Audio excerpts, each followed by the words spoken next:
Mes chers collègues, donc nous poursuivons aujourd'hui les auditions en rencontrant Jean-Pierre Jougla, ancien avocat et ancien avoué, co-responsable du diplôme universitaire emprise sectaire et processus de vulnérabilité à Faculté de médecine de Paris 5. La commission d'enquête a souhaité que notre réunion d'aujourd'hui, monsieur, soit ouverte au public et à la presse. Un compte-rendu intégral en sera donc publié avec le rapport et son enregistrement vidéo sera diffusé sur le site du Sénat. Pour ceux qui n'auraient pas assisté à la précédente audition, j'attire l'attention du public ici présent qu'il est tenu d'assister à cette audition en silence. Toute personne qui troublerait les débats, par exemple en donnant des marques de sympathie ou des marques d'improbation, serait exclue sur le champ. Avec M. Jougla, nous recevons un autre acteur éminent de la vigilance sectaire. Il se consacre en effet aujourd'hui, à travers le diplôme universitaire qu'il contribue à diriger et animer, à la formation des professionnels de la santé et de la justice et aux travailleurs sociaux appelés à intervenir auprès des victimes de sectes. Je rappelle à l'attention de M. Jougla que notre commission d'enquête s'est constituée à l'initiative du groupe RDSE du Sénat. M. Jacques Mézard, auteur de la proposition de résolution qui se trouve à l'origine de la constitution de cette commission, en est notre rapporteur. Je vais maintenant, et conformément à la procédure applicable aux commissions d'enquête, demander à M. Jougla de prêter serment, mais on avait déjà discuté, donc vous savez comment il faut faire. On va se lever d'abord. Et je vous rappelle pour la forme qu'un faux témoignage devant notre commission serait passible des peines prévues aux articles 434-13, 434-14 et 434-15 du Code pénal. Monsieur Jean-Pierre Jougla, prêtez serment de dire toute la vérité, rien que la vérité. Levez la main droite et dites « je le jure ». Je le jure. À la suite de votre exposé introductif, notre collègue Jacques Mézard, donc rapporteur, vous posera quelques questions, puis les membres de la commission, s'ils le souhaitent, vous solliciteront à leur tour. Mais en attendant, je vous cède très volontiers la parole. Je vous remercie, Monsieur le Président. J'ai préparé un écrit parce qu'en une demi-heure, les choses vont vite. La communication doit être dense par hypothèse et pour éviter de faire des oublis. Alors, ça nuira un petit peu au plaisir de l'échange, mais j'essaierai de le mettre dans... Alors, je fais d'abord un bref historique des dérives de santé dans le domaine sectaire. Depuis les années 60, essentiellement sous l'influence du mouvement New Age, le monde occidental a vu éclore une multitude de théories et de pratiques thérapeutiques qui se concrétisent de deux façons.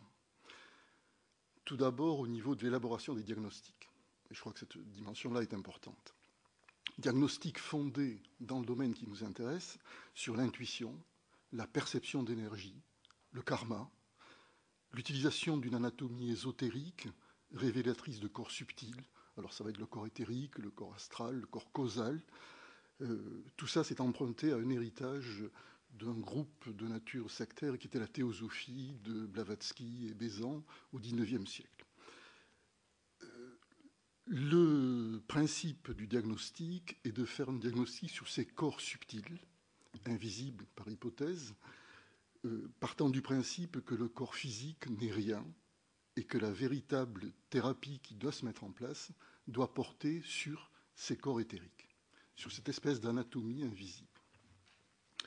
Alors, j'ai conscience de vous faire rentrer dans un monde totalement irrationnel en vous racontant ça. Mais c'est la réalité de ce que les gens vivent à l'intérieur des sectes.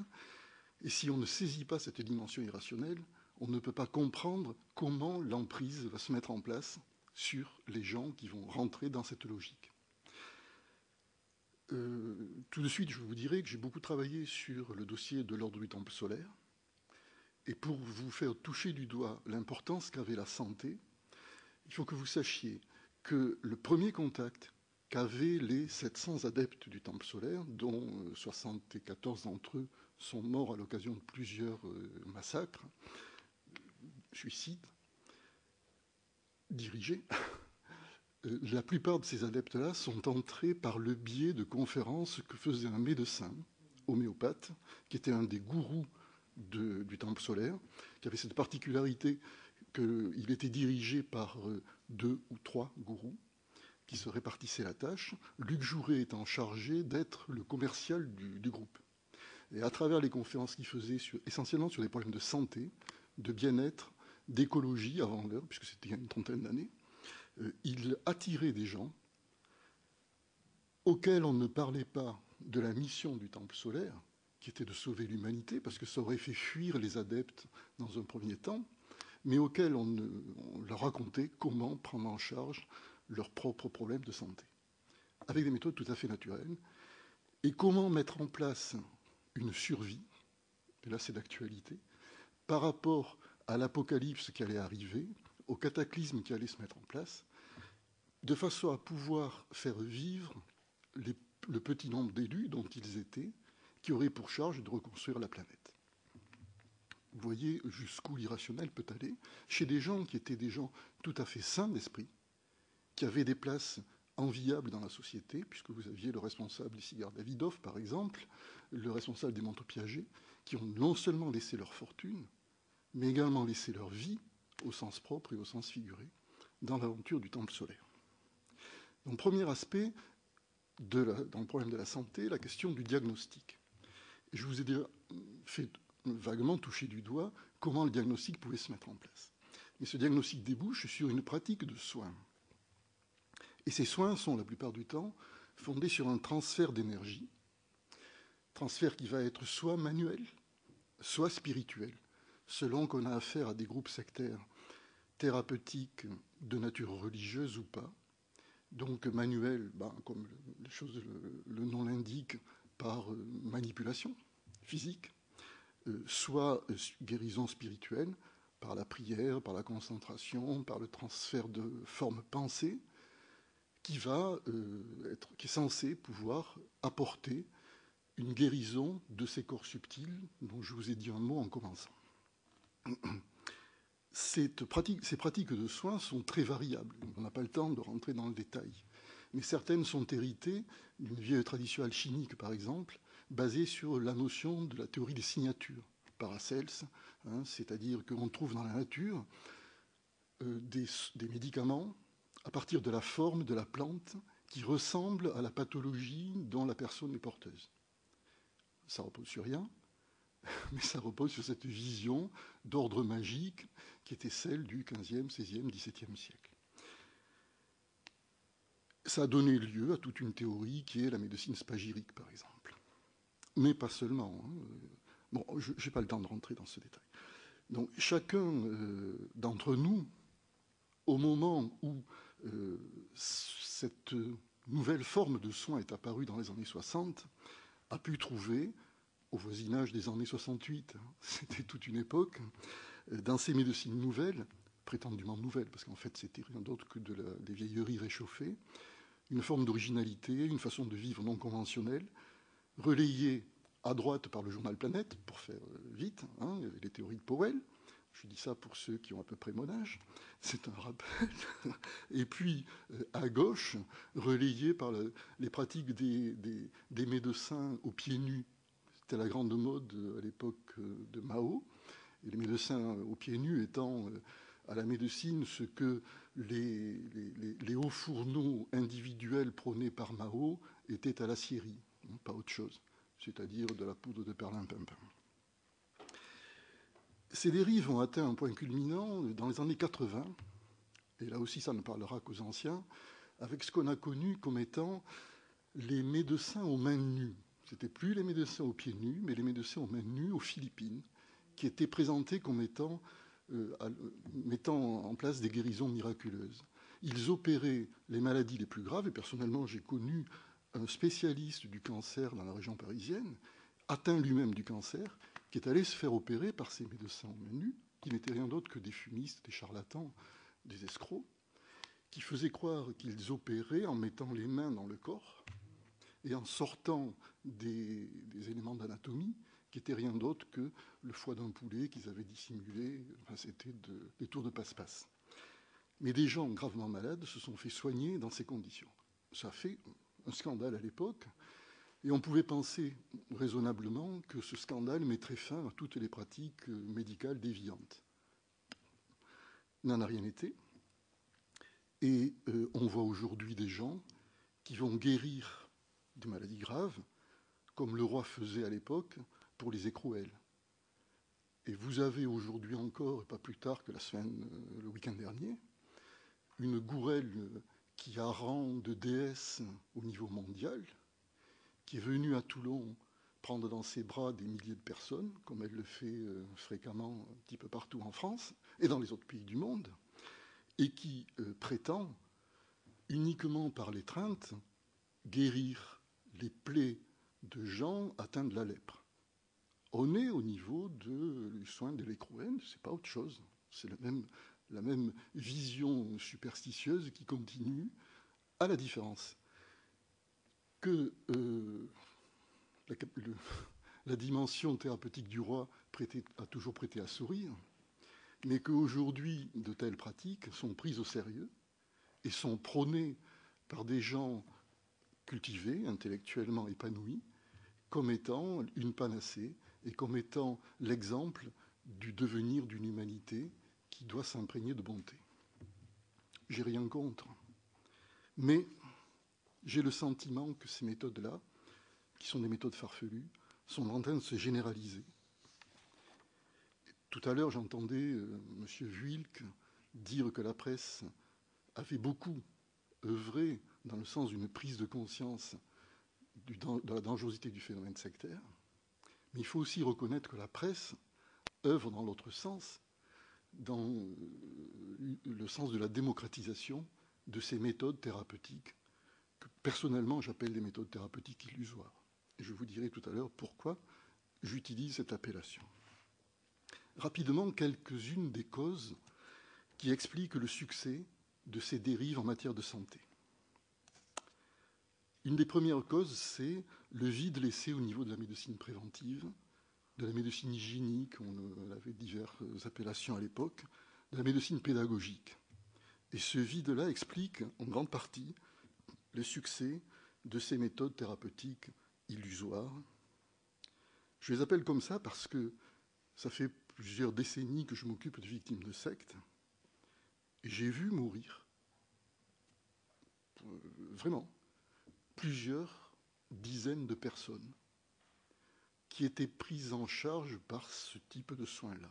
Marcher pieds nus dans la rosée le matin, recevoir l'énergie transmise par un groupe de prière, recevoir une imposition des mains et donc un transfert d'énergie. Des gens qui étaient parfois du corps médical, mais qui, pris dans leur propre pathologie, perdaient tout repère par rapport à une vision scientifique des choses. Je me suis posé la question de savoir comment il pouvait se faire que ces personnes équilibrées, cultivées, puissent céder à des chimères. Et petit à petit, j'essaierai d'apporter d'autres réponses. Une autre des causes du succès de ces thérapies déviantes, c'est le manque d'humanité qu'on rencontre fréquemment dans la relation médecin-patient. Pourquoi manque d'humanité ? Alors que le médecin de famille d'il y a 50 ans, 80 ans, au contraire, se distinguait par son écoute, par sa présence, par son empathie. Je crois que, et là c'est peut-être une des premières propositions qu'on puisse faire, c'est que le médecin aujourd'hui, qu'il travaille de façon individuelle ou dans une structure, peut-être encore plus dans une structure, est pris sous la pression d'exigences productivistes, gestionnaires, normées, normatives, ce qui ne lui laisse plus de place pour satisfaire le besoin narcissique du patient. Besoin narcissique qui est aujourd'hui plus grand qu'il y a 20 ans ou 30 ans. Et le besoin narcissique, c'est rien d'autre que ce besoin d'être pris en charge globalement, le besoin d'être au centre d'un processus, ou même parfois d'être simplement conforme à une mode. C'est pas grand-chose, mais je crois que sur ce point-là, il y aurait des efforts à faire du côté du monde médical. Je ne généralise pas, je ne veux pas généraliser, mais certainement que s'il y avait une meilleure écoute et des réponses plus adéquates à ce niveau-là, les gens auraient moins besoin de se tourner vers des charlatans, entendus au sens général, qui, eux, ont comme seule qualité d'être des bonimenteurs et d'avoir cette empathie qui est si nécessaire aujourd'hui pour chacun d'entre nous. Parce que ces deux premières causes, le vide laissé au niveau de la médecine préventive et le manque d'humanité, à mes yeux, permettent de comprendre que le patient qui va utiliser ces méthodes-là trouve un bénéfice immédiat dans le simple fait qu'en s'appropriant le pseudo-savoir, généralement simpliste, donc facile à assimiler, prend en compte sa personne, s'intéresse à lui-même et trouve un outil qui va donner un sens à sa vie. Ça, c'est très frappant. Et chaque fois que j'ai rencontré d'anciennes victimes de thérapie de ce style, chaque fois, ça a été la réponse qu'elles m'ont donnée. C'est ce que les sociologues appelleraient le guérir par soi-même, qui vient remplacer le soin scientifique. Ce guérir par soi-même est un des nouveaux paradigmes de la santé et on ne doit pas le négliger. Troisième cause au succès, c'est le relativisme ambiant. Tout se vaut. Et ça revient en disant tout se vaut. La médecine scientifique ne vaut pas plus que le chamanisme, par exemple, pour en citer une autre. Ça revient à péjorer la médecine scientifique, qui va être en même temps décrite par ceux qui la contestent comme étant la pourvoyeuse de profits financiers pour l'industrie pharmaceutique, quand elle n'est pas présentée comme toxique. Et malheureusement, quelques exemples dont la presse s'empare, à juste titre, montrent parfois la toxicité de certains médicaments qui ont été imprudemment mis sur le marché. Ça fait le chou gras de ceux qui contestent la médecine officielle. Le relativisme, donc, va rendre les superstitions aussi valides que les sciences. La science va même être reléguée au rang de mythe, et les critères de rationalité ne seront plus présentés que comme des contingences d'une culture relative. Et là, on tombe bas. Présentant ces méthodes thérapeutiques illusoires comme supérieures à la médecine scientifique, ce qui, en pratique, leur permet aux gens qui adhèrent à ces théories-là d'accéder à une dimension élitiste. Et vous voyez que petit à petit, je vous donne par petites touches une définition, enfin une description de ce que peut être une secte. J'ai introduit cette dimension de sentiment d'appartenir à une élite qui crée la cohésion autour d'un maître à penser à travers une doctrine. Donc, chaque fois que vous aurez affaire à des gens qui sont embarqués dans cette croyance-là, vous n'aurez plus accès avec eux à la dimension de l'explication rationnelle et scientifique. Ils sont totalement fermés à cet aspect des choses. Chaque méthode thérapeutique illusoire devient une vérité absolue, fondée cette fois sur l'expérience individuelle et non plus sur l'expérience scientifique. Et vous trouverez toujours des gens qui vous diront « Je connais un tel qui a guéri grâce à telle méthode ». Nous avons tous fait cette expérience-là, atteints d'une maladie plus ou moins grave, d'avoir des gens bien intentionnés qui vont vous dire « Va pas te faire soigner, ça ne sert à rien. Par contre, je te donne une adresse. »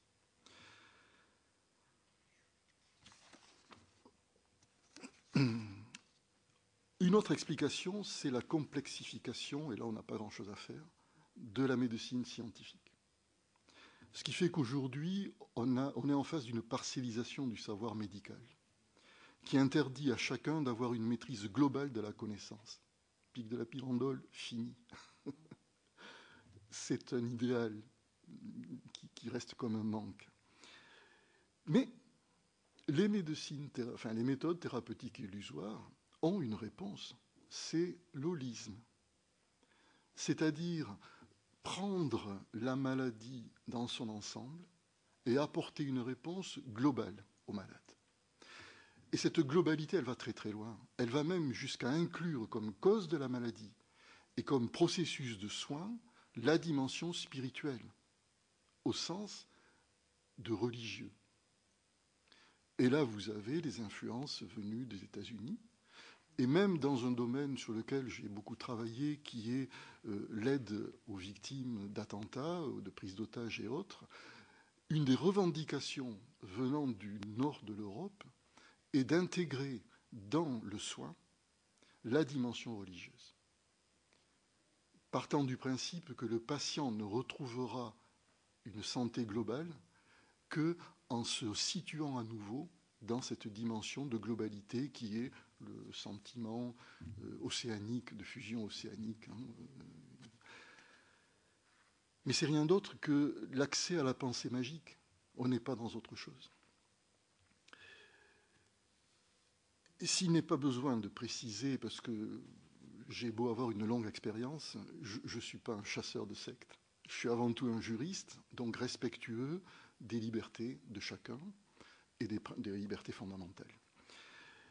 Et s'il n'est donc pas besoin que je précise que la démarche des patients, et parfois aussi de certains médecins, M. Biscot, l'autre fois, vous a rappelé qu'un vieux rapport du Conseil national de l'Ordre des médecins inventoriait 3000 médecins qui auraient des pratiques de nature sectaire. Donc, ces patients-là et ces médecins qui ont recours à ces pratiques médicales et illusoires sont sincères. Non seulement sincères, mais ils sont aussi respectables, et parfois on peut les comprendre, en fonction de ce que je viens de vous dire plus avant. Mais en revanche, il ne faut pas perdre de vue que divers courants ont un intérêt financier, et pas simplement financier, un intérêt qui est lié à quelque chose de plus difficile à percevoir, qui est le pouvoir sur l'autre, à véhiculer de telles croyances. Ce que vous disiez tout à l'heure, M. Vuilk, au niveau du lobbying des groupes sectaires.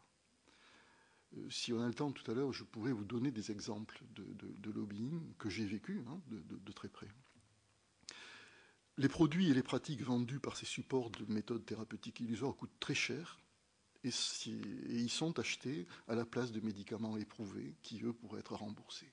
Et là aussi, il y a un danger auquel il faut être vigilant, c'est le risque devant l'endettement du système de santé, de voir peu à peu ces méthodes thérapeutiques illusoires prônées en remplacement de soins de nature éprouvée.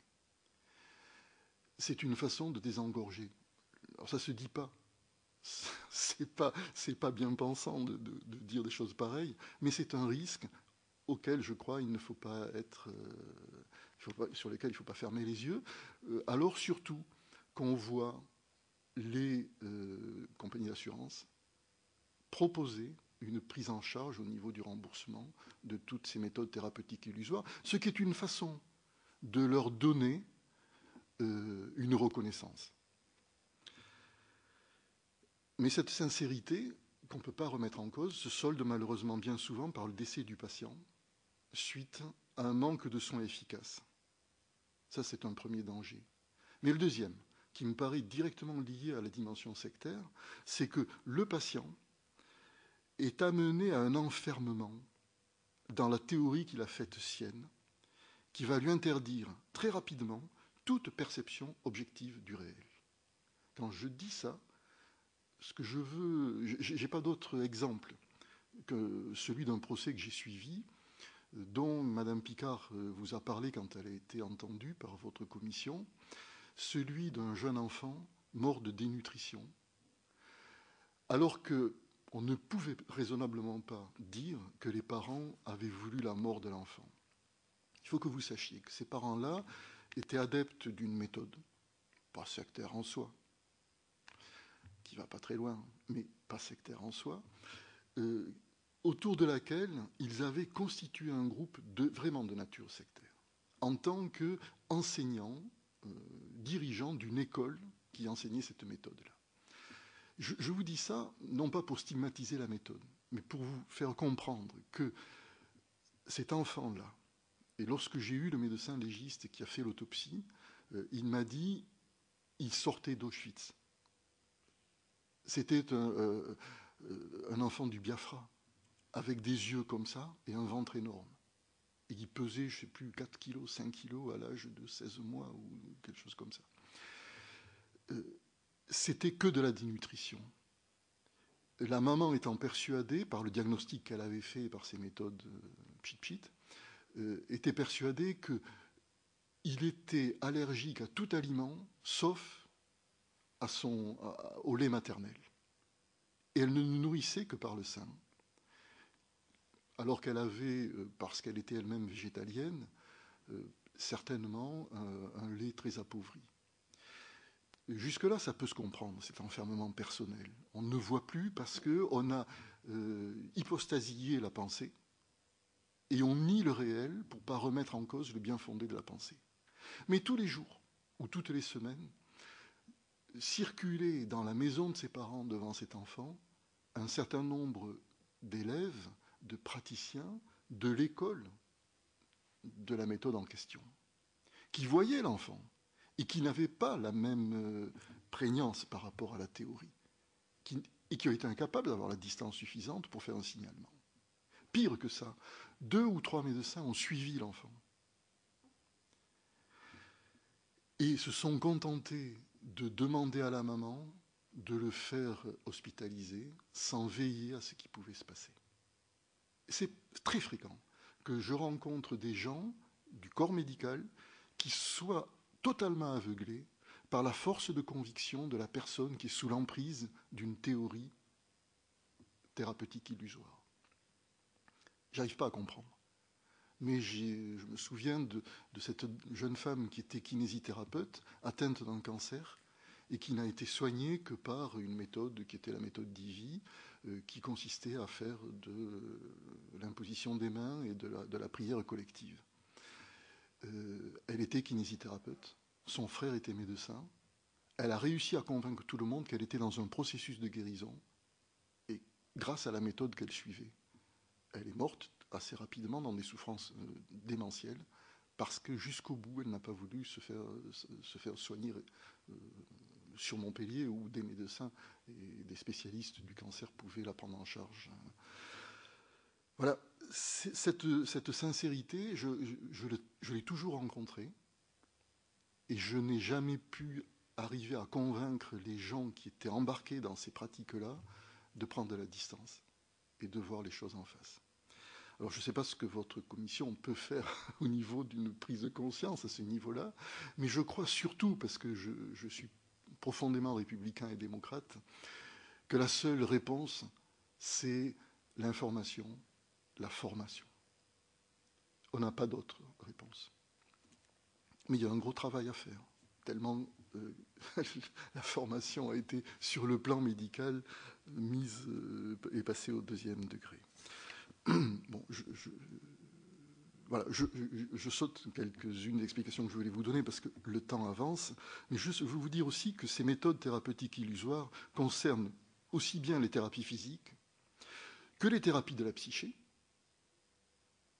que les thérapies de l'âme, avec la notion de guérison spirituelle qui va passer, je vous l'ai déjà dit, par la guérison des corps subtils ou par la dimension religieuse et la prière. Personnellement, je n'ai pas à me prononcer sur la validité de ces méthodes thérapeutiques illusoires, bien que l'appellation que je leur donne déjà donne ma position. Il existe des structures qui devraient avoir vocation à donner leur expertise. Et ça fait des dizaines d'années que je me dis, mais pourquoi la faculté ? Pourquoi je ne sais plus, il y a des sigles que j'ai oubliés, mais qui relèvent d'organismes de recherche au niveau gouvernemental, pourquoi est-ce que ces gens-là ne donnent pas leur avis ? Un label. Il y a, depuis 30 ans, un droit de la consommation pour les aliments que nous achetons et que nous mangeons. Et personne ne vient donner de label sur les méthodes qui sont utilisées et les produits qui sont vendus. Ça me dépasse. Donc, si je n'ai pas à me prononcer personnellement sur la validité de ces méthodes, de quel droit, si ce n'est du droit du bon sens, je pense que du côté des structures scientifiques, à condition qu'on leur en donne les moyens, beaucoup de choses pourraient être faites. Non seulement au niveau français, mais également au niveau européen. Parce que tout à l'heure, M. Vuilque vous a dit qu'il y avait un lobbying important des groupes sectaires. Et pour l'avoir vécu, je sais qu'au niveau du Conseil de l'Europe, par exemple, la scientologie a 3 permanents, 3 lobbyistes qui sont là du matin au soir, qui rentrent dans des bureaux qui ne sont jamais fermés à clé, qui ont un contact direct et amical avec énormément de personnel de cette structure internationale. Le lobbying existe. C'est un des dangers, me semble-t-il, toujours en tant que juriste, que représente le phénomène sectaire. C'est-à-dire que là où le lien social, le contrat social repose constitutionnellement chez nous encore sur des organismes comme le vôtre, censés faire la loi, en amont, à un niveau qui s'impose à la loi française, des choses sont en train de se penser qui ne relèvent plus du tout de la délégation démocratique, mais simplement de la pression lobbyiste. Je trouve qu'il y a quelque chose de profondément choquant à ce niveau-là, et le phénomène sectaire fait partie de ce travail lobbyiste. Juste une anecdote en passant, je suis toujours le juriste d'une fédération européenne de centres de recherche et d'information sur le sectarisme, la FECRIS, et lorsque la FECRIS a été acceptée au niveau du Conseil de l'Europe comme ONG, un recours a été formé par 5 députés, puisque c'était la condition nécessaire, contre cette reconnaissance d'ONG de la FECRIS. J'ai donc déposé un mémoire pour défendre la position de la FECRIS. J'avais un délai. Ce mémoire n'est jamais arrivé chez le destinataire. Heureusement que c'était Strasbourg, que la poste française fonctionnait et que j'avais envoyé le mémoire par lettre recommandée. Quand on m'a appelé pour me dire « vous êtes hors délai », je dis « je ne comprends pas ». J'ai la trace de la réception du mémoire. Ce mémoire n'est jamais arrivé. Comme j'avais la preuve de l'envoi, on m'a donné un nouveau délai pour le redéposer. Je peux accuser personne. Autre cause à la montée de ces méthodes thérapeutiques illusoires, c'est le lien de confiance envers le thérapeute. Et ça me paraît central. Le besoin de donner sa confiance aveuglément à celui qui se présente comme le détenteur d'un savoir exclusif et élitiste, ce qui est une des particularités des groupes de nature sectaire en matière de santé, entre déjà dans la composante de la relation d'emprise de nature sectaire.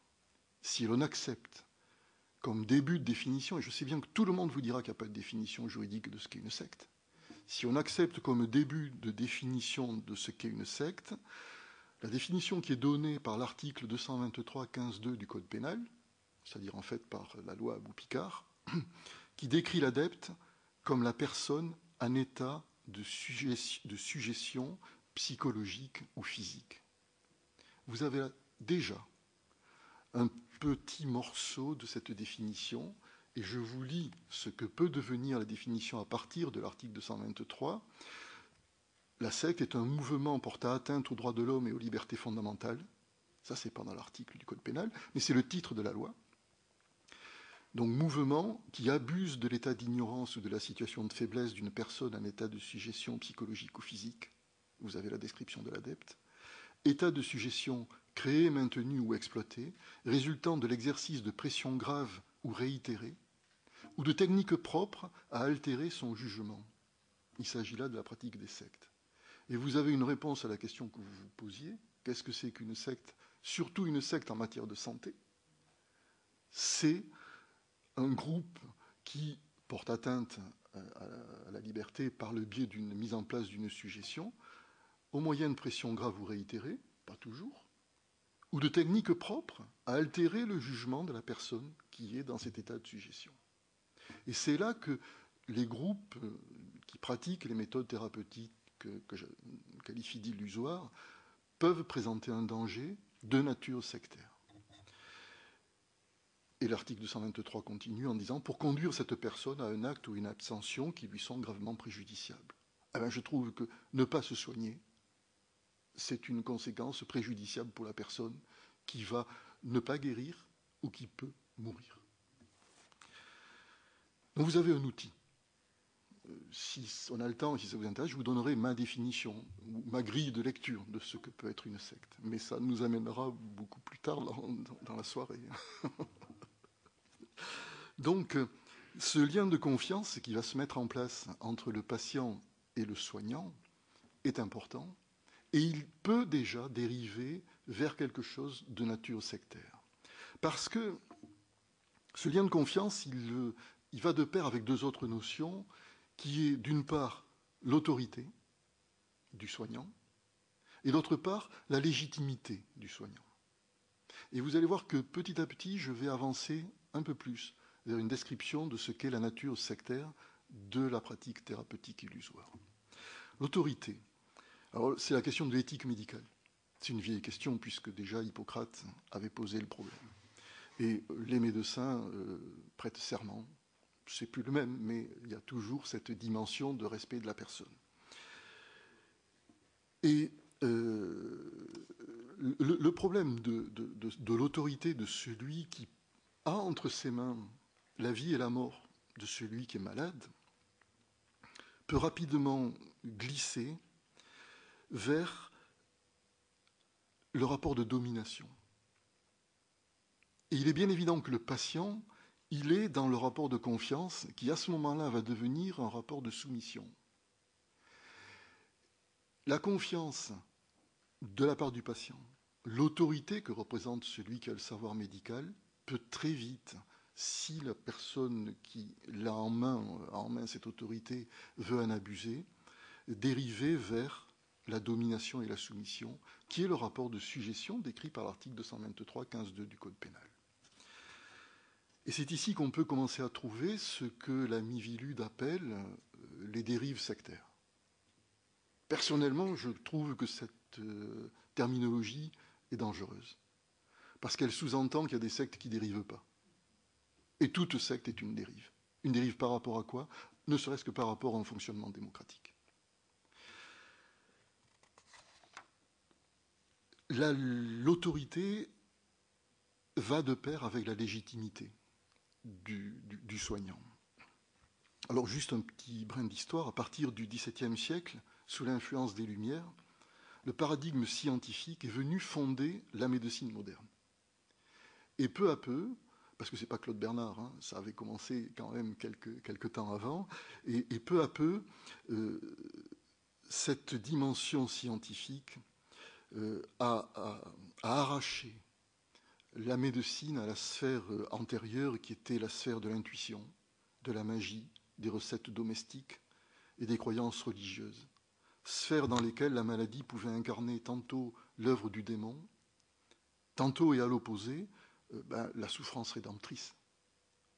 Il a fallu sortir de ça. Ne vous trompez pas. Les méthodes thérapeutiques illusoires que vous voyez à l'œuvre aujourd'hui sous des aspects folkloriques, sympathiques, orientalistes ou autres, nous ramènent à cet ancien paradigme. Et dans le même temps, ça me paraît aussi important, la science moderne s'est efforcée de retirer la charge du soin au personnel religieux, ça allait de pair, ainsi qu'aux lieux de soins privés appartenant aux organismes caritatifs, pour donner la primeur à l'hôpital public et en définitive pour laïciser le soin. Cette dimension est essentielle dans le débat qui nous intéresse. Et depuis le début du dernier tiers du XXe siècle, c'est-à-dire en fait, depuis l'expérience des totalitarismes, on assiste à une remise en cause de la légitimité du fondement scientifique, comme si devait être oubliée l'exigence de l'essai thérapeutique reposant sur l'emploi du placebo et l'étude dite prospective, randomisée et en double aveugle. Et là, les postulats vont remplacer les preuves. Nous sommes aujourd'hui les témoins d'une remise en cause du fondement scientifique, fondement obligatoirement laïque de la médecine moderne, au profit de théories dépassées. Ici réside le danger insidieux que représente le changement de paradigme prôné par les conspirateurs du Verseau. Et là, je vais vous faire rentrer dans un monde délirant, ou en tout cas de science-fiction, comme les appelle Marilyn Ferguson, dont je vais vous dire quelques mots, parce que jusqu'à maintenant, très certainement, vous n'aviez jamais entendu parler de cette dame. Abandon du fondement scientifique au profit de quoi? Et on va rentrer un peu plus dans la compréhension de ce qu'est le phénomène sectaire en matière de santé. je dépasse très certainement, je vais exploser le temps qui m'était imparti. J'ai votre bénédiction. Bon, je continue et je vais abuser.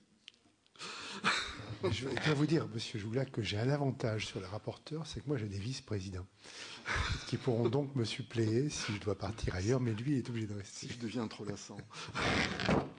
Alors, je vais rentrer maintenant un peu plus avant dans l'utilisation de ces méthodes thérapeutiques illusoires, que vous appellerez comme vous voudrez, par les sectes. Alors, sans verser dans la théorie du complot, on peut considérer qu'une entreprise de démolition des paradigmes de la modernité, alors attention, parce que c'est aussi bien le paradigme scientifique de la médecine moderne que le paradigme du fondement démocratique du politique, que celui de l'enseignement, et bien d'autres paradigmes qui participent de la création du lien social. Donc on peut penser qu'une entreprise de démolition de tous ces paradigmes est poursuivie par les groupes sectaires contemporains, justement parce que chacune des très nombreuses sectes que l'on voit aujourd'hui éclore aspire à l'exercice de la domination et à l'exercice d'un pouvoir de nature politique, non seulement en son sein sur les adeptes, mais aussi autour d'elle, sur la société. Alors, nombreuses sectes qu'on voit éclore, vous allez me dire combien, à moins que vous ayez déjà posé la question à d'autres. Vous interrogez tout à l'heure M. Vuilk sur le nombre d'enfants, et vous lui demandiez d'où il sortait ce nombre. Alors, un élément de réponse. Si on estime que les témoins de Jéhovah appartiennent à un groupe sectaire, si on prend pour argent comptant le nombre de membres qu'ils revendiquent, 250 000 à peu près, bon an, mal an, si on considère qu'il s'agit de 250 000 adultes, si on considère qu'il y a un homme et une femme, on arrive à 125 000, et si on considère que chacun de ces témoins de Jéhovah a un enfant, on explose déjà le nombre d'enfants dont M. Vuilk que vous parlez, ou dont le rapport de la commission qu'il avait présidée parlait. Il n'y a pas que les témoins de Jéhovah. Les associations qui travaillent sur le terrain estiment à peu près 600 à 800 000 adeptes. Je pense qu'elles sont largement en dessous de la réalité. C'est juste une parenthèse que je faisais par rapport à la question que vous aviez posée à M. Vuilk. Alors, pour éviter d'être taxé de conspirationniste ou de céder sans preuve à la théorie du complot, je vais m'appuyer rapidement, je ne vais pas vous ennuyer avec des citations, sur les écrits qui ont été oubliés à juste titre si on considère la médiocrité de la forme de ces écrits-là, des écrits de Marlene Ferguson qui décrivait dans les années 80, c'est vieux, mais c'est un livre que tout le monde devrait lire chaque fois qu'on s'intéresse aux problèmes sectaires, qui décrivait dans les années 80, dans le livre qu'elle avait intitulé, j'ai un très mauvais anglais, The Aquarian Conspiracy, la conspiration du Verseau, traduite en français de façon édulcorée, les enfants du Verseau, comme si ça pouvait choquer qu'il y ait des conspirateurs de cette théorie-là. Donc elle décrivait ce qu'elle percevait comme l'émergence New Age et l'émergence d'un paradigme culturel global, annonciateur d'une ère nouvelle, dans laquelle l'humanité parviendrait à réaliser une part importante de son potentiel physique, psychique ou spirituel. Dans le même temps, la scientologie bourrait le crâne de chacun en disant « l'homme n'utilise que 20% de son cerveau », reprenant soi-disant une citation d'Einstein, et sous-entendant qu'elle était capable de donner accès aux 80% laissés en jachère. Et dans le même temps, on faisait dire à André Malraux que le XXIe siècle serait religieux ou ne serait pas. Transformation. Alors, Ferguson nous dit, c'est la seule citation que je ferai d'elle, la transformation récente de la médecine est une vitrine de la transformation de toutes nos institutions. Et elle poursuit, en décrivant la réalité que nous voyons aujourd'hui dans notre pays, pas autre chose. Et c'était dans les années 80 qu'elle écrivait ça. C'est là ce que nous pouvons voir, ce qui se produit lorsque les consommateurs se mettent à retirer sa légitimité à une institution autoritaire. L'institution autoritaire, c'est l'institution médicale. La scientologie ne fait rien d'autre. Quand elle attaque la psychiatrie, elle reprend exactement ces propos-là. Et Ferguson continuait, nous pouvons apprécier le pouvoir d'une minorité quand il s'agit d'accélérer un changement de paradigme. Le pouvoir des médias et des communications informelles, c'était avant Internet, pour modifier nos attentes et nos conceptions de la santé. L'avantage de la politique aïkido, le judo, j'utilise le mouvement de l'autre pour le faire tomber, sur la confrontation ou la rhétorique. Abandonnons le raisonnement. L'utilisation des sources nouvellement accessibles, les potentialités qu'offrent les psychotechniques et l'intérêt porté récemment à l'intuition, au rapport humain et à l'écoute intérieure. C'est le programme que posait Ferguson dans les années 80, réalisé sur toute la côte ouest des États-Unis et dont on a vu des traces dans les années 60 avec les mouvements hippies, mais qui aujourd'hui sont en train, petit à petit, sans en avoir l'air, de gagner toutes les consciences contemporaines. Ce livre, écrit par une sociologue orientée et militante dans les années 80, qui se voulait une photographie des théories New Age, expliquant les changements que devait entraîner obligatoirement le passage dans l'ère astrologique du Verseau, parce que c'est ça le fondement, la logique du truc, continue à inspirer aujourd'hui la plupart des groupes sectaires, mais aussi les théoriciens négationnistes de la réalité sectaire. J'appelle les théoriciens négationnistes ceux qui très certainement n'ont pas manqué d'écrire à votre commission pour dire qu'il y avait des gens qui portaient atteinte aux libertés fondamentales. Ce n'est pas nouveau, c'est fréquent. C'est en me basant sur la notion centrale de changement de paradigme développée par Ferguson que j'analyse les progrès de la délaïcisation des soins et le retour en force de la médecine archaïque. Pour comprendre le recours de l'archaïque, il faut d'abord souligner que les mots utilisés pour parler de la santé et des sectes sont significatifs à eux-mêmes et à notre insu. Le paradigme New Age pénètre nos propres conceptions. Les termes que nous utilisons sans nous en rendre compte ne sont pas neutres, et il faut y voir d'abord et avant tout l'expression du néolangage sectaire de combat. Néolangage, je vous renvoie à 1984 d'Orwell, décrivant le fonctionnement de mécanismes totalitaires immédiatement applicables au fonctionnement de groupes sectaires, et en particulier la création d'une langue. Alors, juste rapidement, on utilise le terme de médecine alternative, ce qui laisse entendre que les méthodes non éprouvées auraient au moins la même valeur que la médecine scientifique. C'est alternatif. Donc c'est au même niveau. Médecine complémentaire, ce qui sous-entend que la médecine scientifique a besoin d'un complément, et donc elle est incomplète. Médecine traditionnelle, l'ancienneté, l'ayurvédique, chinoise, spagyrique, druidique, chamanique ou autre, serait une preuve de validité. Plus c'est vieux, plus c'est vrai. Médecine naturelle, ce qui renvoie à la croyance rousseauiste de la bonté de la nature, la médecine éprouvée étant artificielle et toxique. Médecine douce, à base de techniques non envahissantes, ce qui laisse croire que l'allopathie serait agressive, donc essentiellement dangereuse. Médecine holistique, hypertrophiant le rôle de la psyché quand ce n'est du spirituel, ce qui laisse à penser que la médecine allopathique ne serait que parcellaire. Sans parler de la médecine quantique, par résonance ou pas, vitaliste et autres médecines énergétiques. Parions sur l'arrivée prochaine d'une médecine nano-spirituelle. Je devrais déposer le terme. À mon avis, il y a de l'argent à faire.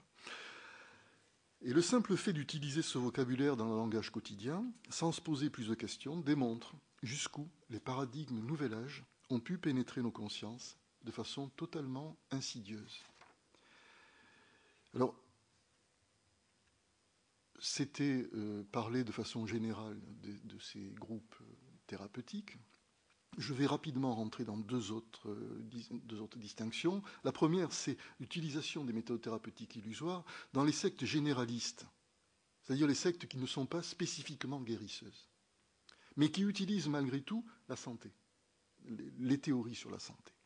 Alors, après avoir éreinté sans appel possible, je reparle de Ferguson, et dans une perspective manichéenne, la médecine allopathique et la chirurgie, qu'elle qualifie de rationnelle, pour leur carence en humanité, et vous voyez donc que la critique n'est pas nouvelle, Ferguson va s'embarquer dans une explication exclusive de la maladie, à partir, toujours dans les années 80, à partir du conflit dont le patient serait porteur, lequel conflit générerait la maladie et la force de la volonté individuelle qui peut guérir le patient. C'était dans les années 80. Vous avez entendu parler des théories de Rilkamer. C'est exactement la même chose. Et pour Ferguson, nous sommes des champs oscillants, alors de nouveau le quantique qui va revenir, à l'intérieur de champs plus vastes. Cette logique de champ, je la cite parce qu'elle peut vous aider à comprendre comment un gourou est perçu par ses adeptes.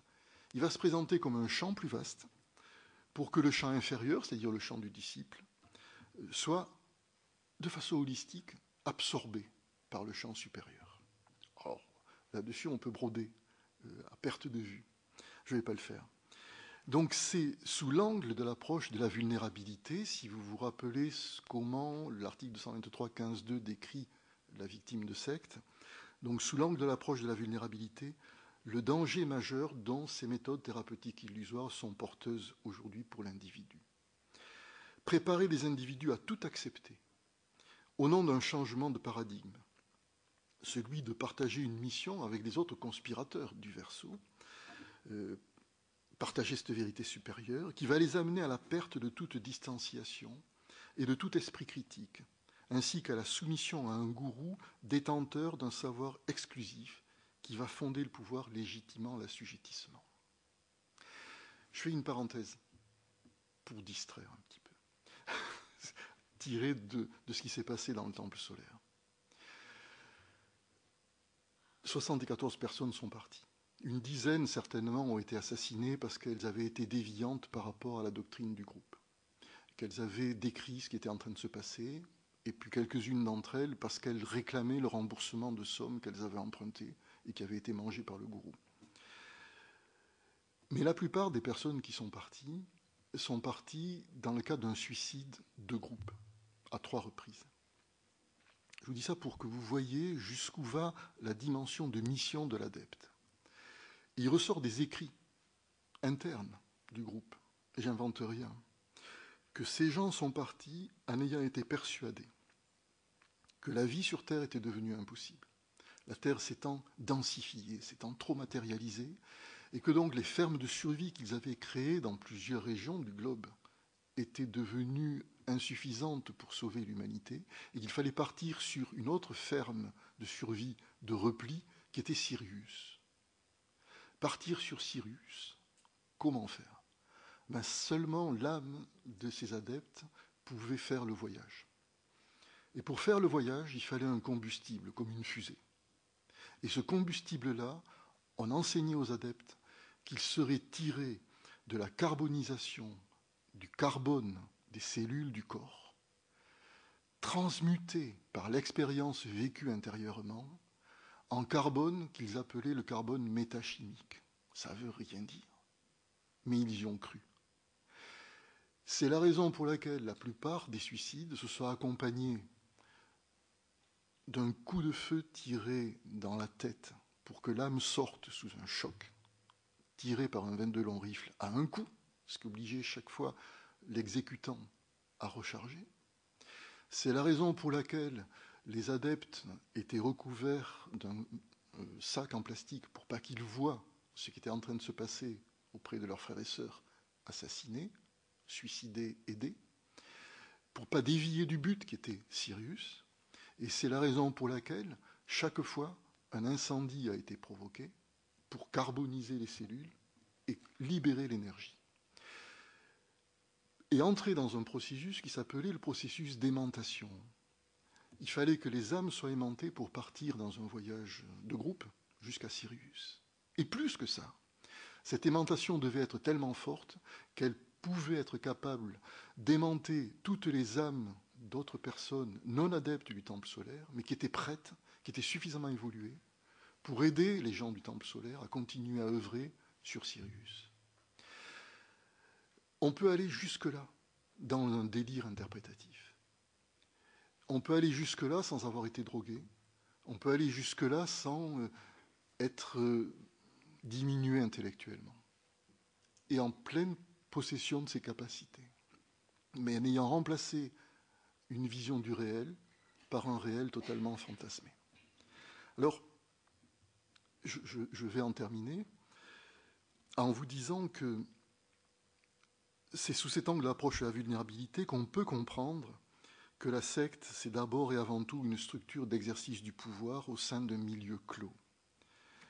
Et les changements de paradigme prônés par ces groupes issus du New Age, mais également par les autres groupes qui ne sont pas d'obédience au New Age, vont passer par l'exercice de pouvoir à l'intérieur du groupe qui sont littéralement de nature étatique. Et ceci, quelle que soit la taille de la secte, et on vous a dit déjà à plusieurs reprises certainement qu'on a aujourd'hui affaire à des groupes de 10, 15 personnes, pas plus, mais qui fonctionnent tous selon le même schéma, c'est-à-dire la mise en place de l'exercice d'un pouvoir, et toujours de la même façon, autour d'un pouvoir législatif, autour d'un pouvoir exécutif et autour d'un pouvoir judiciaire. Je vais aborder ces trois pouvoirs rapidement, très très vite, sous l'angle de la santé, pour que vous touchiez du doigt 5 minutes. Comment se met en place l'exercice de ce pouvoir? Pouvoir législatif, parce que c'est le gourou qui va générer la norme. La norme, c'est rien d'autre que la doctrine qui est le ciment du groupe. S'il n'y a pas de doctrine, il n'y a pas de groupe sectaire. Et les théories sur la santé vont constituer la plupart du temps une des composantes essentielles de la loi interne de la secte. Essentiellement parce que ça va être une des composantes qui va légitimer le pouvoir du gourou. C'est lui qui sait. On ne peut pas remettre en question ce qu'il dit. Il n'y a pas de fonctionnement démocratique au niveau de l'élaboration de la loi à l'intérieur d'une secte. Ça viendrait à l'idée d'aucun adepte de remettre en question ce qui est dit par le gourou. Pouvoir exécutif, et là c'est toute la description des attributs régaliens, j'en garderai 3 ou 4 au niveau de la santé, une langue propre.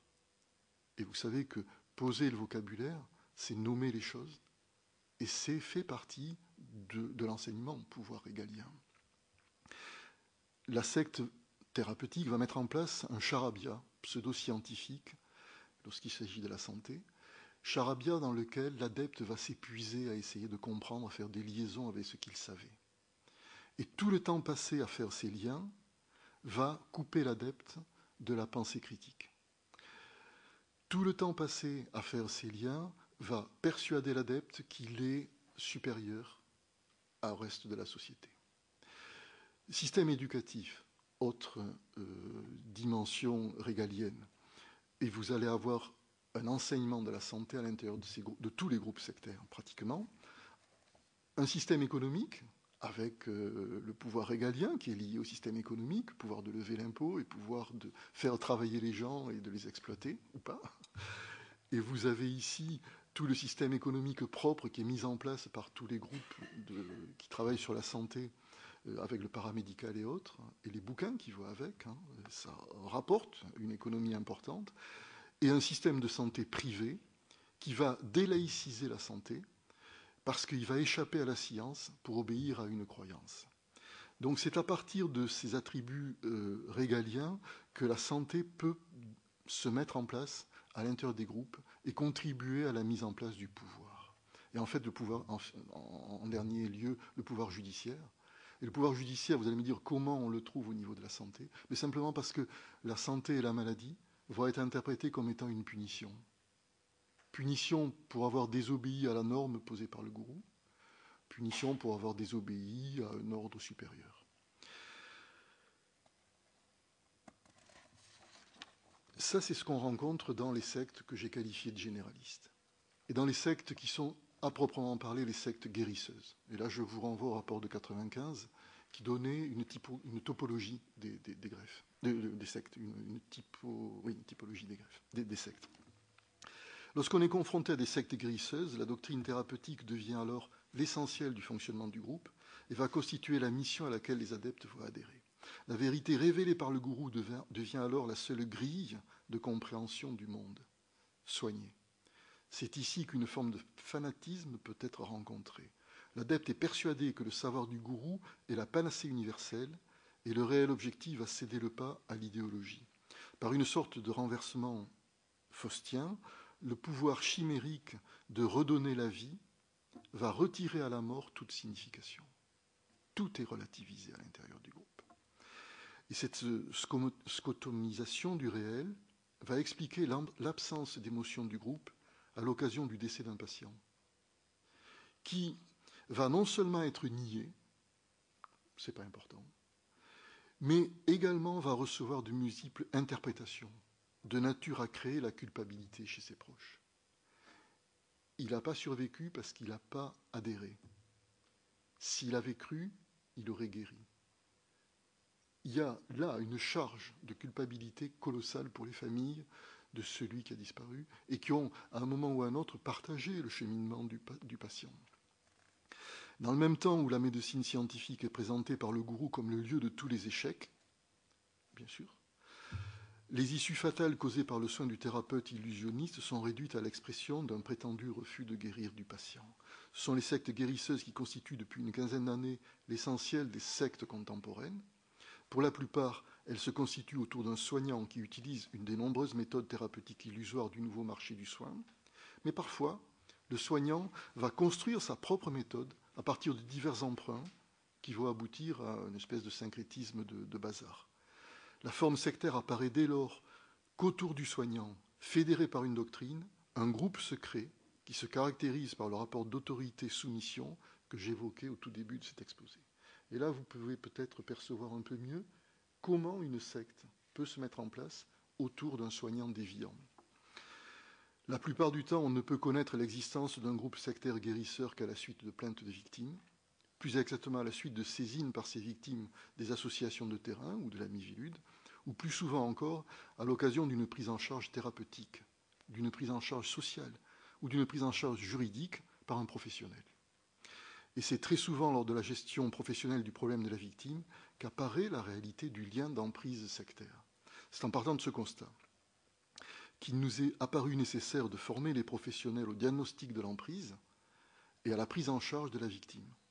C'est ainsi qu'est né le diplôme de 3e cycle sur l'emprise sectaire, d'abord à la faculté de médecine de Lyon il y a une dizaine d'années, puis aujourd'hui à la faculté de médecine de Paris 5 René Descartes. Alors, il fallait faire des propositions, et je crois que tenant la spécificité de l'emprise sectaire, on pourrait envisager de mettre en place une spécialité en matière expertale. Parce que dans les dossiers que j'ai eu à suivre, je me suis rendu compte très souvent que l'irrationnel auquel on pouvait avoir affaire dépassait de très loin ce que les juristes sont capables d'accepter.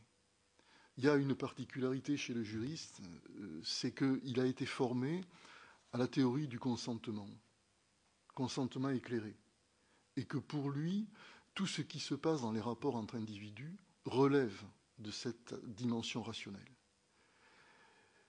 Et très rarement, le lien qui se met en place